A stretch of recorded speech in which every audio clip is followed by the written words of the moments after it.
인사 먼저 드리겠습니다. 안녕하세요. 패스트5가 운영하는 오피스 인테리어 전문 브랜드 하이픈 디자인의 한정욱입니다. 오늘은 견적 비교, 후회하지 않고 제대로 하는 법을 실전, 입찰 운영 관점에서 정리해 보고자 합니다. 오늘 웨비나 발표는 약 한 30분 정도 진행될 거고, 추후에 15분 정도 Q&A 관련된 부분 정리해 드리고, 총 45분 정도 뭐 짧으면 짧고 길면 길지만 오늘 가보도록 하겠습니다. 오늘의 목표는 하나입니다. 저희가 오피스 인테리어 입찰 운영할 때 최저가를 선택하는 경우가 많은데 그런 최저가가 아니라 총 비용과 리스크가 최소인 선택을 만들어내는 방법에 대해서 얘기해 보고자 합니다.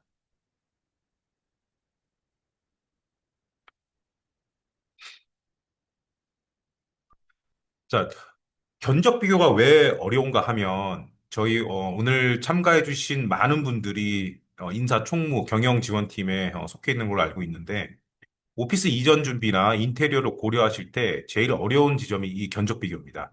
그 이유는 어떤 비전문가라서 그런 것이 아니라 어떤 업체들마다의 견적의 형태라든지 조건들 이런 것들이 지금 다 틀리기 때문에 견적 자체를 1대1 애플 투 애플로 비교하기 힘든 구조로 들어온 경우가 많기 때문이거든요. 우리가 겪는 현실은 크게 네 가지입니다. 첫 번째, 어떤 견적서가 들어왔을 때 용어라든지 어떤 공종이라든지 이런 것들이 굉장히 생소합니다. 두 번째, 업체마다 현장 해석이 판이하게 달라서 비교 자체가 힘든 경우가 많습니다. 세 번째는 최저가로 저희가 선택을 했다가 추가 공사라든지 분쟁 등이 생겨서 문제가 되는 경우가 굉장히 많습니다.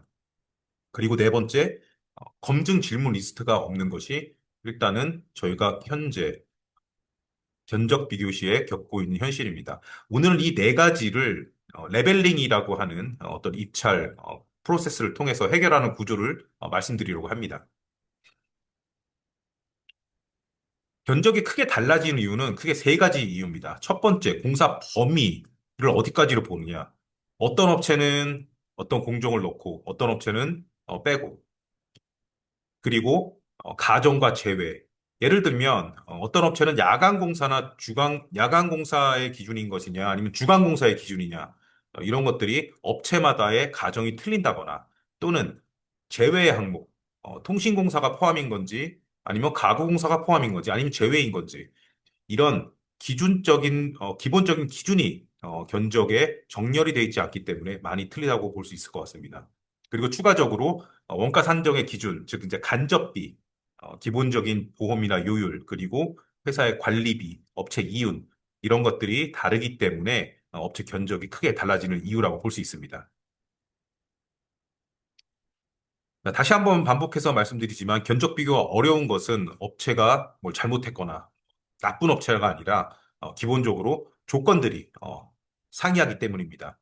오늘은 이 조건을 통일시키는 프로세스를 보여드리려고 합니다. 사례로 한번 설명해 볼게요. 간단하게. 어떤 한 현장이 있고 입찰 설명회를 진행한다고 했을 때 현장 바닥이 고르지 않아서 평탄화가 필요한 상황입니다. 그렇지 않으면 나중에 한쪽 면이 기운다거나 바닥이 울퉁불퉁해서 사용성을 해치게 되죠. A라는 업체는 그 상황을 파악을 해서 평탄화 작업을 견적에 포함하기로 합니다. 하지만 B라는 업체는 이런 평탄화 작업을 빼고 최저가로 입찰합니다. 당연히 A 업체가 상대적으로 비싸 보이겠죠. 여기서 문제는 입찰 당사자가 어떤 선택을 하느냐가 문제의 시작입니다. 대부분의 최저가인 업체인 B를 선택하겠죠. 이유는 간단합니다. 비교 기준이 없으니까, B가 가장 싸구나. 하지만 그런데 이 순간 이 비용이 사실 줄어든 게 아니라 나중에 나올 비용이 사실 숨겨진 겁니다. 즉, 최저가가 최저 총 비용이 아닐 수가 있습니다. 이런 경우는 대부분 업체들이 일부러 하는 경우도 있고 아니면 모르고 지나가는 경우도 분명히 있습니다. 그래서 공사 중에 추가 공사가 발생할 가능성이 굉장히 커지죠. 그리고 이 추가가 어떤 고객의 변경에 의한 건지 아니면 이게 누락 혹은 히든 컨디션 숨어있던 저희가 모르던 것들 그래서 들어갔어야 하지만 안 들어간 건지가 사실상 불명확해집니다. 사실 이때부터 이런 분쟁이 발생할 가능성이 높아집니다. 결과는 보통 이렇습니다. 최저가로 입찰받고 중간에 추가 공사를 더해서 공사 총액이 나중에는 상승하고 거기에 따르는 책임 공방이 이어지고 이런 부분에서 아규먼트 싸움들이 이제 일어나는 것들이 아주 자주 발생합니다. 그래서 핵심은 조건의 통일 이것이 입찰에서 가장 중요한 부분인 것 같습니다. 그래서 계속 레벨링이라는 표현을 저희가 쓰고 있는데 이거는 서로 다른 견적을 동등한 조건으로 표준화해서 비교하는 과정입니다. 목적은 가격의 경쟁뿐만이 아니라 총 비용과 리스크를 최소화해서 프로젝트를 성공적으로 이끄는 하나의 방식입니다. 이 레벨링이 끝내야만 그때부터 가격 비교의 의미가 사실 생깁니다. 따라서 레벨링을 하면 할수록 견적이 들쑥날쑥하던 견적들이 어떤 적정가의 하나의 탄착군 범위로 수렴하게 됩니다. 이때가 돼서야 저희는 최저가 선택이 의미가 있어지고 마지막으로 어, 3단계에 보시면 2차 견적, 추후에 또 자세히 설명을 드릴 텐데, 바포, 즉, 베스트 앤 파이널 오퍼라는 마지막 조건을 다 맞추고 나서, 그럼 너의 최종 견적은 얼마냐? 최종 금액이 얼마냐라고 했을 때, 저희는 최저가와 적정가를 찾을 수 있을 것 같습니다. 일단 전체 사무실 인테리어 프로세스는 모두 다 알고 계시겠지만, 짧게 정리를 하겠습니다. RFP와 현장 설명회, 현설이라고 보통 표현을 하죠. RFP가 나가고 업체들을 모아서 현장 설명회를 갖고 그리고 디자인과 디자인 제안과 견적을 받게 되는 프로세스. 그 이후에 질의와 레벨링을 통해서 2차 견적을 받고 2차 견적을 통해서 가격과 정성적인 평가를 통해 업체를 선정하는 이 프로세스를 오늘 설명을 좀 드리려고 합니다. 자, 그래서 파트 1에서는 일단은 그럼 견적서는 도대체 어떻게 읽는 것이냐에 대한 얘기를 일단 조금 하고요. 파트 2에서는 그럼 레벨링은 어떤 방식으로 진행하는 것인지 말씀드리면 될 것 같고, 세 번째는 그럼 맨 마지막에 인테리어 업체를 선정하는 방법, 가이드 이런 부분에 대해서 조금 설명을 드리려고 합니다. 자, 파트 1입니다. 견적서 구조에 관한 얘기고요. 견적서는 보통 뭐 아시는 분은 아시겠지만 갑지, 을지, 내역서, 그리고 첨부 파일 이런 식으로 구성되어 있습니다. 갑지는 맨 앞장을 얘기하고요. 보통 총액, 그리고 주요 조건, 그리고 가정과 제외, 어떤 것은 가정, 어떤 것은 제외라고 이제 요약하는 하나의 그 서머리 페이지라고 보실 수 있을 것 같습니다. 을지라고 하는 거는 여기 지금 잘 보이시는지 모르겠지만 공사, 공종별 큰 덩어리 금액. 즉, 그래서 뭐 가설, 철거, 바닥공사, 벽체공사, 뭐 도장공사, 유리공사 이런 식으로 크게 각 공종별로 덩어리 금액을 요약해서 만들어 놓은 것과 만들어 놓은 것을 저희가 을지라고 보통 표현합니다. 그리고 밑에 보시면 각종 이제 보험과 요율, 고용보험, 연금보험, 장기 요양보험, 산재보험 이런 그 보험류들은 기본적으로 국가에서 정한 요율이 따로 있습니다. 그 요율을 가지고 정해진 규칙에 따라 넣게 되죠. 그리고 마지막에 보시면 일반 관리비와 뭐 기업이용 이런 식으로 해서 업체들의 각 그 간접비 형태로 금액을 책정하게 됩니다. 이거를 이제 보통 저희가 을지라고 표현을 합니다. 자, 이제 문제는 이제 내역서인데요. 이 내역서에는 아까 을지에서 보셨던 각 공종별 세부 내역들이 다 들어가 있습니다. 보통은 품명, 그다음에 거기에 따르는 스펙, 규격들이 들어가고 단위와 수량, 그리고 보통은 재료비와 노무비, 경비 이 세 개의 크게 다른 항목으로 구성되어 있고 이거의 합계로 구성되어 있습니다. 그리고 어떤 한 섹션, 한 공종의 이제 소개가 작은 합계가 포함되어 있고요. 재료비와 노무비만 나오는 경우도 있습니다. 대부분 인테리어 회사들이 재료비와 노무비만 산정하는 경우도 있고, 왜냐하면 경비까지 따지기에는 복잡하기 때문에 경비를 같이 그냥 재료비와 노무비에 녹여 넣는 경우도 있고요. 뭐 크게 경비는 추가하고 말고는 큰 의미는 별로 없습니다. 인테리어 견적서에서는. 다만 어쨌든 전체 구성은 이제 이렇게 되어 있다라고 보시면 될 것 같고 사실 이런 내역서가 빈약하거나 누락이 생기는 경우에 가장 이제 추가 공사나 이런 것들이 많이 나온다고 이제 보일 수 있을 것 같습니다. 자, 다음으로는 보통 이제 첨부 페이지들이 드러날 경우가 있는데요. 이런 첨부 페이지에는 공정표라든지 아니면 자재 스펙 이런 것들을 첨부하기도 합니다. 안전계획이라든지 아니면 시공계획 이런 부분도 들어가는데 요거는 이제 제안서와 같이 들어가는 경우도 있고요. 이거는 이제 입찰을 서류를 이제 어떻게 꾸미냐에 따라 이제 틀릴 것 같습니다. 그리고 또 이제 이해하셔야 될 부분이 직접 공사비가 있고 간접 공사비가 있어요. 아까 을지에서 기억나시겠지만 을지를 다시 한번 보면은 을지의 전체 인테리어 집계표상의 직접 공사비, 그러니까 말 그대로 직접 공사하는 부분이고 간접 공사비는 직접 공사비에 해당 요율들입니다. 보험료와 각종 이제 오버헤드 코스트, 간접비라고 표현을 하죠. 이런 것들 두 개로 나눠지는데 이 부분에서 이제 주목하실 점은 직접 공사비는 말 그대로 공정별 자재비, 노무비, 그리고 단가의 핵심 근거가 되어지죠. 간접비 같은 경우엔 나머지는 어쨌든 국가에서 정하는 보험 요율대로 가기 때문에 크게 관심을 안 가지셔도 되고 다만 이제 현장 관리비라든지 일반 관리비 같은 것들이 사실 너무 낮게 들어오면 현장 운영이 좀 힘들어질 수 있습니다. 그런 부분은 하나의 리스크로도 좀 보시면 좋을 것 같습니다. 그래서 직접 공사비와 간접 공사비로 구분되어 있다는 점 말씀드리고요. 인테리어 공사할 때 분쟁이 생기는 지점들이 이제 가장 많은 것들이 보통 이제 같은 패턴이 굉장히 비슷해요. 고객사 혹은 이제 발주처 입장에서는 이거 당연히 포함되는 거 아닌가요? 하지만 업체 측에서는 아니요, 저희는 견적 범위 없습니다. 이거는 저희가 견적서에 없는 내용입니다. 이런 부분들이 이제 가장 크고 그 다음에 현장 조건의 이제 해석 차이. 어떤 업체는 바닥이라든지 천장 조건이라든지 기존 설비라든지 이런 것들을 보고 어떤 업체는 이걸 공사를 해야 된다. 어떤 업체는 아니다. 이렇게 해석하는 이런 부분들에서 이제 가장 많이 갈리고요. 그리고 금액적으로나 나중에 추가 공사로 가장 많이 들어온 부분이 이 부분입니다. 건물 규정과 작업 시간. 어, 이게 뭐냐면 건물에서 보통 이제 오피스 빌딩 같은 경우에는 인테리어 공사 시간이 정해져 있어요. 예를 들어서 평일에 가능하다. 아니면 평일에는 안 되고 무조건 야간 공사만 해야 된다. 혹은 야간도 안 된다. 주말에만 해야 된다. 이런 경우가 있기 때문에 실제로 평일 공사로 이 오피스 공사를 5주에서 6주에서 끝낼 거를 야간과 주말 공사만 했을 경우에 7주에서 8주가 걸립니다. 당연히 금액은 올라가죠.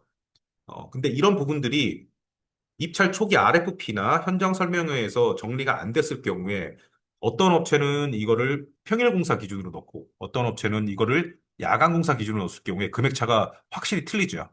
이런 부분에 있어서 또 나중에 분쟁이 생길 수 있습니다. 또 물론 이제 변경과 추가 이게 두 가지가 사실 틀린데 변경 공사를 하면 발주처에서 설계 변경이라든지 아니면 정당한 근거에 의한 이제 변경 때문에 발생한 추가 공사를 이제 변경이라고 보통은 얘기하고요. 추가 공사 같은 경우에는 이제 누락됐거나 아니면 현장에서 발견하지 못한 히든 컨디션 뭐 이런 것들에 의해서 어, 추가 공사 발생한 것들을 이제 추가라고 이제 보통 표현을 합니다. 이거는 뭐 용어를 어떻게 쓰느냐 이제 차이의 문제지만 이런 부분에 있어서도 구분을 좀 하셔야 될 부분이 있습니다. 요약하자면 견적 비교는 어떤 그 가격이 아니라 조건과 그 범위 비교부터 시작해야 됩니다. 그래서 다음 슬라이드부터는 체크리스트가 어느 정도 필요한데요. 요거는 이제 어떤 체크리스트의 예시입니다. 실제로 현장에서 자주 빠지는 것들이 아까 말씀드린 어떤 바닥 평탄화라든지 레벨 조정, 아니면 액세스 플로어 조정, 뭐 하지 작업 이런 것들, 그리고 기존에 있던 오피스를 철거하고 들어갈 경우, 혹은 부분 철거할 경우, 기존 마감에 대한 그 철거 후의 보수라든지, 그리고 천장에 안에 있는 덕트, 스프링클러, 이런 시설들에 의한 간섭에 의한 추가권이라든지, 혹은 소방 인허가 대관, 뭐 이런 여러 가지 대응 및 서류 이런 것들이 빠진 경우라든지 혹은 이제 폐기물 처리 반출 이런 것들이 예전에는 안 그랬지만 요새 이제 건물들마다 굉장히 까다롭고 정해져 있는 운영 시간과 운영 방법 그리고 업체들도 정해져 있기 때문에 이런 부분에 있어서에 대한 누락 또 분명히 많이 빠지는 범위 중에 하나입니다. 운영상에 많이 빠지는 것들은 아까 말씀드렸다시피 그 야간이나 주말 작업 이런 것들에 대한 정의가 제대로 이루어지지 않은 점, 이 분명히 있고요. 그 다음에, 뭐 하자보수 기간이라든지, 저희가 IT 통신, 그리고 AV, 뭐 TV 설치, 뭐 음향기기, 아니면 화상회의 장비, 뭐 이런 것들에 대해서 자주 빼먹는다든지, 아니면 보안 시스템, 세콤이라든지, 뭐 S1 같은 이런 출입동제 시스템에 대한 견적이 빠져 있다든지, 이런 부분에 있어서 자주 저희가 누락하는 부분들입니다. 자, 이제 파트 2로 가서는 레벨링의 이제 실전 가이드를 말씀드리려고 합니다. 이제부터가 오늘의 본론이고요. 입찰 시작 전에 이제 가장 중요한 거는 같은 조건을 최대한 강제하는 방법입니다. RFP 상에 가능한 모든 자료를 공평하게 이제 분배하고 도면이라든지 스펙이라든지 현장 조사의 결과 이런 부분들을 최대한 공평하게 분배하는 게 일단 가장 중요하겠고요. 그리고 현장 작업 조건, 즉 건물주 측과의 협의를 통해서 이게 공사 시간이 언제인지, 공사 가능한 기간이 언제인지, 엘리베이터는 어떤 걸 써야 하는지, 언제부터 몇 시부터 몇 시까지 쓸 수 있는지, 주차는 가능한지, 이런 필수 항목들에 대해서 명기하시는 것을 추천드립니다. 이런 부분을 일단 어느 정도 정리가 되면은 실제 업체들한테도 굉장히 편하고 견적을 비교하는 데 있어서도 충분히 공평하게 비교할 수 있으실 겁니다.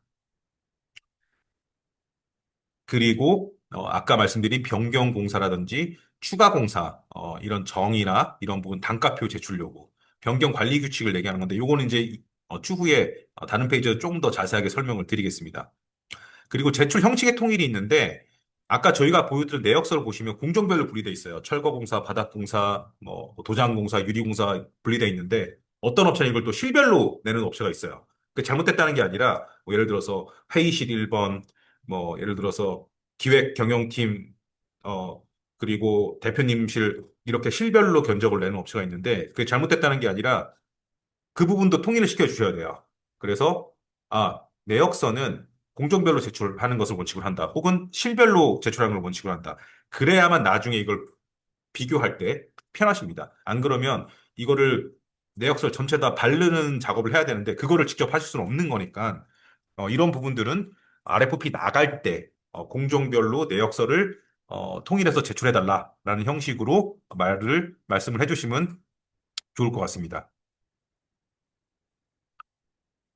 자, 이제 레벨링 실전으로 가보겠습니다. 제가 여기다 엑셀 시트를 붙여놓으려고 했는데 글자가 너무 안 보일 것 같아서 일단 이렇게 간략하게만 보여드리려고 해요. 자, 여기서 일단은 기억해야 하실 점이 하나 있는데 오피스 인테리어 공사에서 입찰은 시공 입찰도 있어요. 그러니까 디자인이 어느 정도 정해져 있거나 레이아웃이 나온 상태에서 금액만 비교하는 경우도 있지만 대부분은 디자인 앤 빌드 형식이라서 그러니까 디자인 제안과 금액 제안 같이 받는 거죠. 그래서 어떤 특정 회사의 디자인에 대한 금액 비교는 사실 무의미해요. 어떤 A라는 회사가 라운지의 어떤 디자인을 멋지게 만들었는데 어, 다른 회사는 그와 좀 다른 디자인을 만들었다. 이 두 개를 비교한다. 사실 이거는 좀 힘들어요. 그래서 오늘 보실 내용은 그 부분은 이제 그대로 반영하되 그 디자인의 어떤 하나의 요소기 때문에 공사의 일반 조건 그리고 공사의 일반 공사 정도만 비교하시는 게 비교한다고 하시면 하시고 이해하시는 게 좋을 것 같습니다. 자, 방법은 대략적으로 이렇습니다. 세 개의 업체를 통해서 견적서를 받았다고 쳤으면 전체 A, B, C 업체의 내역서, 그러니까 제가 말씀드린 갑지, 을지 말고 내역서를 엑셀상에 같이 붙여서 정렬을 해봅니다. 각 유사한 공종별로 철거면 철거, 그다음에 금속공사면 금속공사, 그리고 뭐 도장공사면 도장공사 이런 식으로 똑같이 분리를 합니다. 혹은 견적을 실별로 받았을 경우에는 뭐 대표님실, 그다음에 뭐 회의실 이런 식으로 어, 정렬을 일단 엑셀상에서 해보고요. 물론 이제 업체 용어가 틀리고 조금씩 다른 것들이 이제 눈에 보이실 거예요. 이제 그런 것들도 최대한 유사한 것끼리 이제 매핑을 해보는 거죠. 그걸 이제 해놓고 보면은 어떤 것들이 보이냐 하면, 다른 업체는 있는데, 다른 업체는 있는데, 어떤 업체는 그런 내용이 조건이 없어요. 혹은 반대로 같은 항목인데, 죄송합니다. 다른 업체는 있는데, 반대로 다 없는 업체도 있고요. 이런 것들을 조건상에서 그 내역상에서 하이라이트, 엑셀상에서 하이라이트를 표시를 해줍니다. A는 있고, B는 없는 경우. A, B는 있고, C는 없는 경우. 그리고 같은 항목인데 유난히 금액이 튀는 금액이 눈에 보일 수 있어요. 어떤 업체는 예를 들어서 철거공사를 어, A라는 업체는 뭐 1,000만 원 내고 B라는 업체는 1,200을 냈는데 갑자기 C는 3천만 원을 냈다던가 이런 유난히 튀는 금액들이 보이시면 마찬가지로 다른 색으로 표현을 해줍니다. 그래서 뭐가 들어가고 뭐가 빠졌는지 그리고 어떤 금액들이 튀는지를 이 과정에서 확인을 합니다.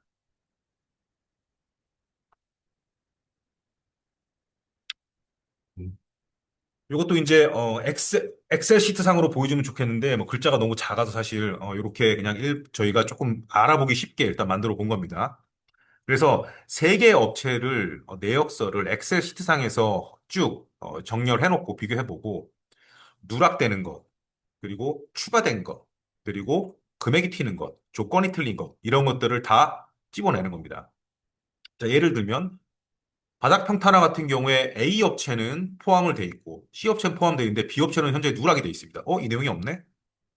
폐기물 반출 처리나 이런 것들이 다 포함되어 있지만 한 업체는 이거는 나중에 추가 혹은 재외공사 이렇게 표현한다거나 두 개 업체는 평일공사로 가정을 했는데 나머지 한 업체는 이거는 무조건 야간공사 이렇게 표현한다던가 소방이나 관련된 인허가 뭐 기타 여러 가지들이 있죠. 이런 것들이 어떤 업체는 누락돼 있다거나 뭐 준공청소가 빠져 있다거나 이런 것들이 시트상에서 붙여 놓으시면 눈에 보이기 마련입니다.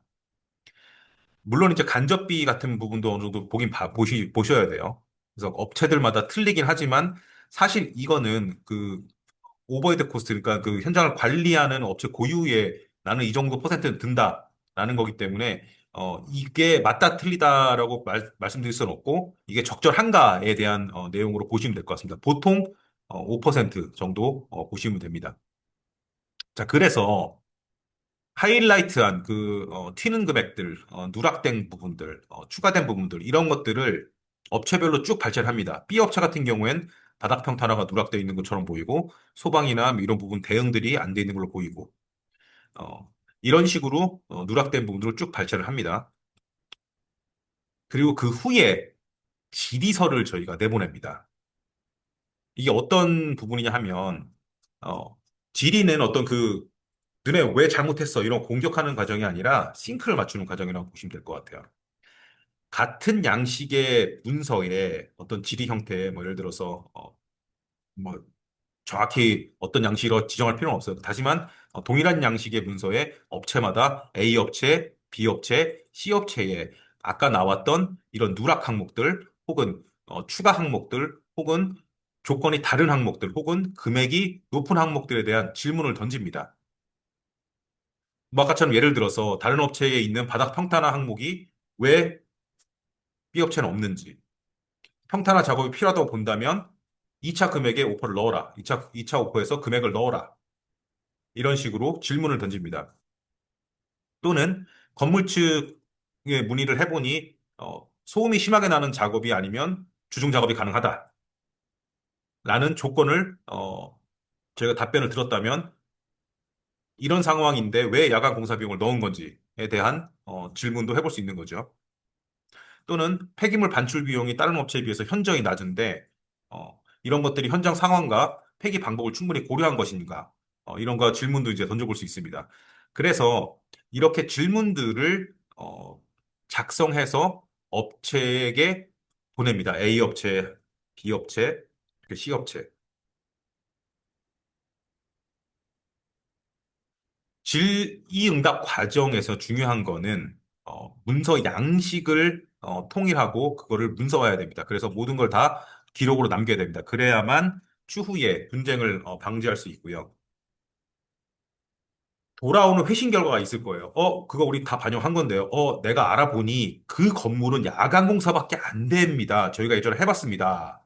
라던가, 어, 아니면 현재 바닥은 액세스 플로어인데 그게 오래된 관계로 레벨이 울퉁불퉁하기 때문에 나중에 카펫을 깔게 되면 바닥의 사용성이 굉장히 안 좋습니다. 그래서 기본적인 하지 작업을 해야 됩니다. 라는 질문이 이제 돌아온다던가 예를 들면 어, 이런 것들을 저희가 회신을 통해서 정리를 해주게 됩니다.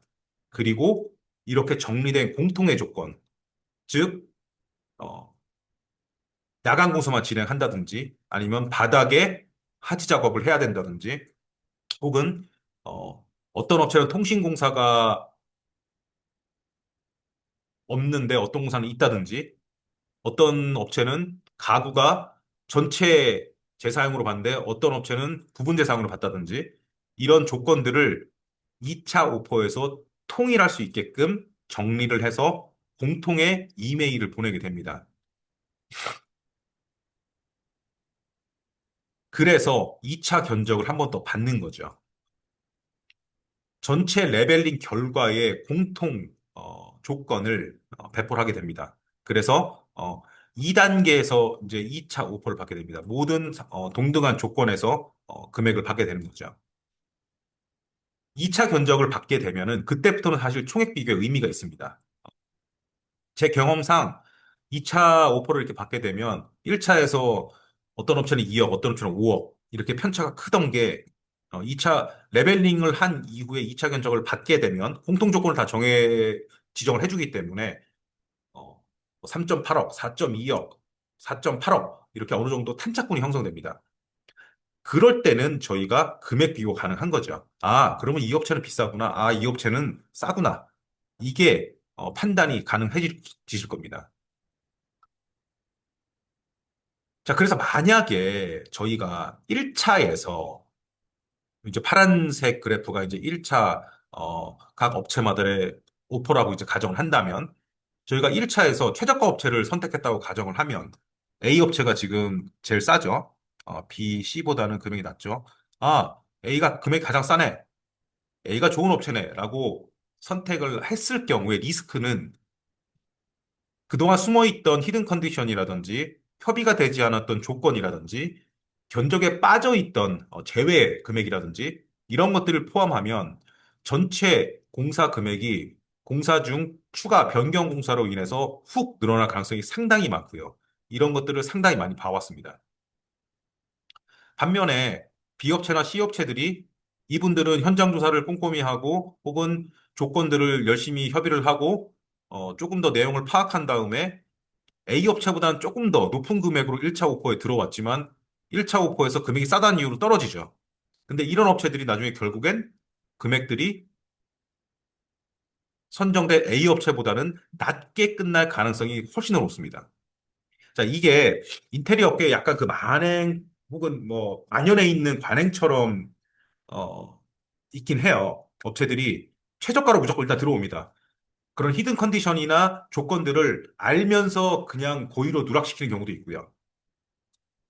정말 몰라서 앉는 경우도 있긴 하지만, 어쨌든 금액적으로 최저가에 들어와서 계약이 되면 레버러지는 업체한테 넘어옵니다. 무슨 말이냐면 공사를 하고 있는데 공사 계약 전에야 당연히 발주처에 대한 레버리지를 갖고 있죠. 하지만 공사 중에는 업체가 그 레버리지를 갖고 있습니다. 왜? 입주 날짜가 정해져 있기 때문에. 우리는 이날 이전을 해야 되는데 업체는 이거 추가되는데요. 이거 공사가 더 나올 것 같은데요. 이거 우리가 모르던 건데. 이거 근적세 없는 건데요. 하면서 금액이 상승할 가능성이 높습니다. 저도 인테리어 업계에서 여러 분야에서 20년 이상 그 커리어를 갖고 있지만 이런 관행들이 참 많이 만연해 있습니다. 아직까지도 많이 있고요. 그래서 이 레벨링 과정이 어, 어떻게 보시면 시간도 소요되고 에너지도 소요되고 그 리소스도 소요되는 부분이지만 중요한 것이 이런 그 관행을 없애기 위해서 혹은 리스크를 줄이기 위해서 되게 중요한 하나의 입찰 진행 방식 중에 하나입니다. 요 부분, 이제 그 부분을 염두에 두시고, 이런 레벨링을 진행하시면 좋을 것 같습니다. 자, 아까 추가 공사에 대해서 잠깐 말씀을 드렸는데요. 이 추가 공사 리스크를 줄이는 방법을 몇 가지 제가 좀 설명을 드리면, 아마 이거를 이렇게까지 하면서 공사를 하는 데가 사실 그렇게 많지 않습니다. 근데, 원칙적으로 일단은 정해야 될 게, 가장 중요한 게 공사 먼저 하고 청구하는 게 사실 가장 이게 핸들링하기 컨트롤하기 어려운 부분입니다. 공사 다 해놓고 이 금액 이만큼 나왔습니다. 라고 했을 경우엔 이거를 사실상 협상이나 내고나 아니면 컨트롤하기 쉽지가 않은 부분이 있죠. 물론 공사 기간이 되게 짧아서 사실 이걸 지금 당장 공사를 하지 않으면 뭐 공정이 밀린다거나 입주가 밀린다거나 하는 경우가 대부분이긴 해요. 그래서 사실 이 과정이 쉽진 않지만 그래도 어, 추가 공사에 대해서는 원칙을 세우고 발주자와 업체가 먼저 규칙을 세우는 거죠. RFP건 아니면 계약서건 간에 먼저 협의하고 금액을 협의하고 내역을 합의한 후에 공사를 시작한다. 라는 원칙을 세우는 거죠. 물론 원칙대로 다 되는 건 아니지만 원칙은 중요하죠. 그리고 그런 승인 과정에 대해서 서류로 남깁니다. 금액은 얼마였고, 왜 이게 늘어났는지, 왜 이게 물량이 증가했는지, 왜 이걸 히든 컨디션인 건지, 이런 것들을 문서화 시키는 게 또 가장 중요하고요. 그리고 단가표 같은 경우엔, 처음 제출했던 내역서의 단가로 통일하는 어떤 규칙, 이런 것도 중요합니다. 즉, 어, 도장을 처음 제출했던 금액에서는 2만 5천 원을 제출했는데, 추가 공사는 갑자기 3만 5천 원이 돼 있다. 뭐, 물론 이유가 있을 수 있죠. 이거는 뭐, 주간의 기준으로 넣은 거고, 야간 기준으로 넣은 겁니다. 뭐, 충분히 설명되는 것도 있겠지만, 그렇지 않은 것들이 분명히 있어요. 그런 것들은, 어쨌든, 처음 제출했던 단가로 가기로. 그래서 공사량이 늘어도, 공사량이 는 만큼만 계산하면 되기 때문에, 추후에 분쟁 발생 가능성이 좀 적죠. 공사 범위, 어디까지 업체가 해줄 것인가, 이런 부분들, 그래서 포함과 제외, 이게 통신공사 포함인지, 가구공사 포함인지, AV, TV, 이런 게 포함인지, 보안 포함인지, 이사 포함인지, 이런 것들을, 명확하게 정의하는 게 가장 좋고요. 여기에 예비비라고 나오는데, 이게 뭐냐면, 보통 이제 내역서상에, 이거는 아마 아시는 분도 있으시고 모르시는 분도 계실 거예요. 이 내역서상에 또 예비비 형태로 이거를 남겨둡니다, 사실은. 담당자분들이 보통 이렇게 약간 남겨둬요. 이게 뭐냐면, 나중에, 어, 변경공고사가 생겼을 때, 이거를 거기서 이제 까는 거죠.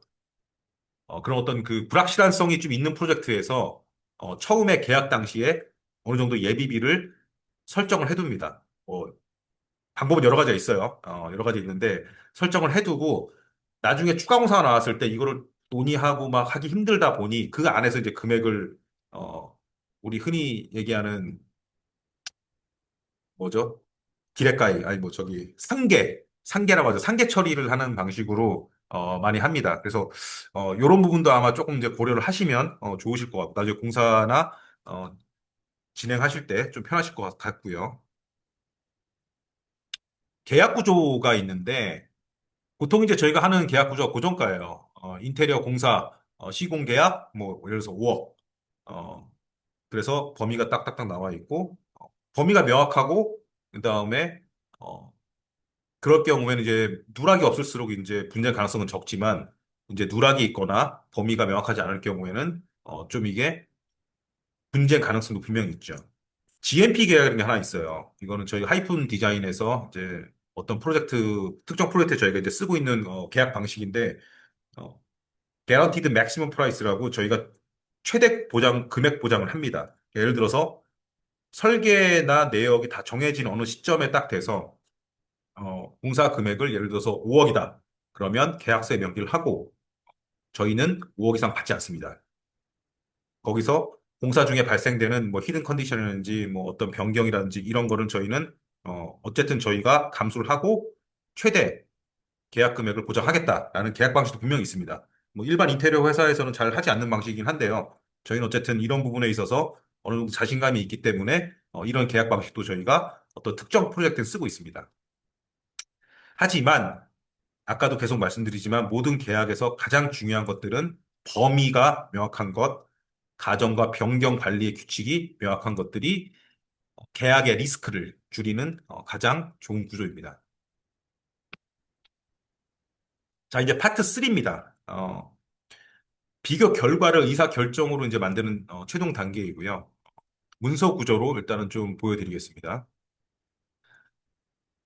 레벨링 후에 진짜 가격 비교는 보통 이렇게 합니다. 이런 그 적정가 확인.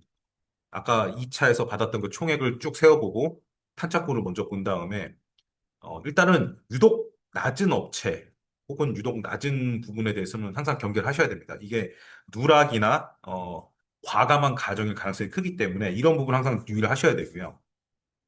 비정상적인 단가 이런 부분도 나중에 추가 비용이 발생할 가능성이 높기 때문에 항상 유의를 하셔야 됩니다. 따라서 항상 총액이 아니라 총액과 리스크까지 전체 비교를 하셔야 되는 거죠. 그리고 어, 금액적인 거 외에도 고려해야 될 사항이 분명히 있습니다. 어떤 거냐 하면 PM의 배정 여부라든지 어떤 경력을 가진 PM이 전체 프로젝트를 이끌어가는 그런 PM들이 있는 회사와 아니면 그냥 현장 소장이 이끌어가는 그런 업체 그리고 일정 준수, 공정표, 리드 타임, 공정들에 대한 계획이 서 있는지 그리고 커뮤니케이션 체계는 어떻게 되는지 보고는 어떻게 하고 이주 대응은 어떻게 할 건지 하자에 대한 원칙과 대응 프로세스가 있는지, 보증은 몇 년인지, 그리고 동종업계 혹은 유사 프로젝트의 경험이 있는지, 안전관리 계획은 제대로 서 있는지, 뭐 이런 부분들에 대해서 다각도로 검토를 하셔야 됩니다. 가격뿐만이 아니라. 그래서 보통은 이제 추천드리는 방식은 사실 이걸 이제 담당자분마다 다 틀리시겠죠. 하지만 보통은 가격만 보고 결정하는 것보다는 아까 말씀드린 어떤 동정 프로젝트의 경험이라든지 레퍼런스, PM의 배정 여부, 안전관리 계획, 품질, 하자, 그 다음에 요새 ESG 경영에서 많이 쓰는 이 서스테너빌리티, 지속 가능한 부분에 있어서 얼마만 고려를 하고 있는지, 이렇게까지 해서 저희가 각 항목별로 어느 정도 가중치를 줍니다. 가격은 한 40에서 50% 보겠다. 하지만 나머지 운영, 그리고 리스크 관리, 그리고 하자 대응, 그리고 ESG 경영까지 어느 정도 가중치를 분할을 해서 업체 A, B, C를 나누어서 금액을 넣는 거, 그 점수를 넣는 거죠. 예를 들어서 2차 견적 가격이 업체 B가 가장 좋았다. 그랬을 경우에 40점. 그거부터 뭐 2점씩 깎는다거나 아니면 전체 배점이 뭐 15점이었을 경우에 동종 프로젝트 경험이 가장 많다. 그랬을 경우에는 뭐 13점. 그로부터 뭐 1점씩 깎는다거나 혹은 뭐 2점씩 깎는다거나 그건 이제 담당자 분들께서 뭐 결정을 하시면 될 것 같고요. 그래서 사실 요 과정을 거쳐서 어느 정도 합리적인 선택을 할 수 있게끔 최저가가 아니라 최적의 업체를 선정하였다라는 거를 어, 좀 보기 위해서 보통은 이런 그 평가 점수표로 정량화하는 작업을 보통 진행을 합니다. 물론 이렇게 되면 이제 의사결정도 빨라지고 좀 더 합리적이죠. 뭐 다 떠나서 나는 그런 거 모르겠고 무조건 최저가다. 그거는 뭐 사실 저희가 2차까지 레벨링을 했기 때문에 최저가 업체를 선정하셔도 문제는 없습니다. 하지만 리스크를 항상 줄이기 위해서는 이런 부분까지 다 봐야 된다는 점을 말씀드리고 싶고요. 뭐 아까 잠깐 말씀드렸지만 이런 그 지속 가능성, 서스테너빌리티에 관련된 배점도 요새는 많이 늘어나는 추세라 업체에게 이런 리유즈나 리사이클 계획은 있는지 폐기물 관리를 어떻게 할 건지 어, 그다음에 뭐 VOC, 뭐 독성 물질을 배제된 친환경 제품을 쓰고 있는지, 어떤 자재를 쓸 건지, 뭐 에너지 절감에 대한 어떤 계획이나 너네들만의 노하우가 있는지, 뭐 이런 것들에 대해서 뭐 증빙, 뭐 레퍼런스를 제출하는 것 형태로 저희가 이 지속 가능성에 대해서 평가할 수 있는 방법이 분명히 있습니다.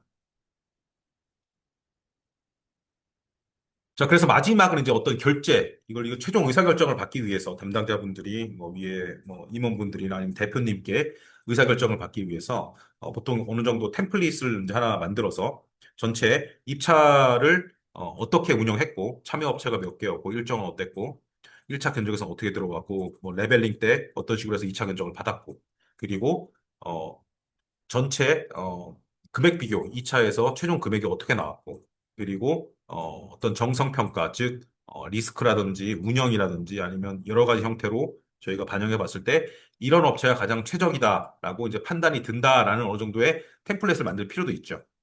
다시 한 번 말씀드리자 여기서는 디자인은 빠졌습니다. 디자인은 어쨌든 주관적인 거고 뭐 여기서 저희가 디자인이 A가 맞다, B가 맞다, C가 맞다라고 표현할 수 없기 때문에 디자인은 조금 다른 얘기인 거고 전체적인 공사와 리스크, 운영 여기에 포커스를 맞췄을 때에 이런 최종 의사결정 템플릿을 만들 수 있을 것 같다라고 이제 말씀을 드리는 겁니다.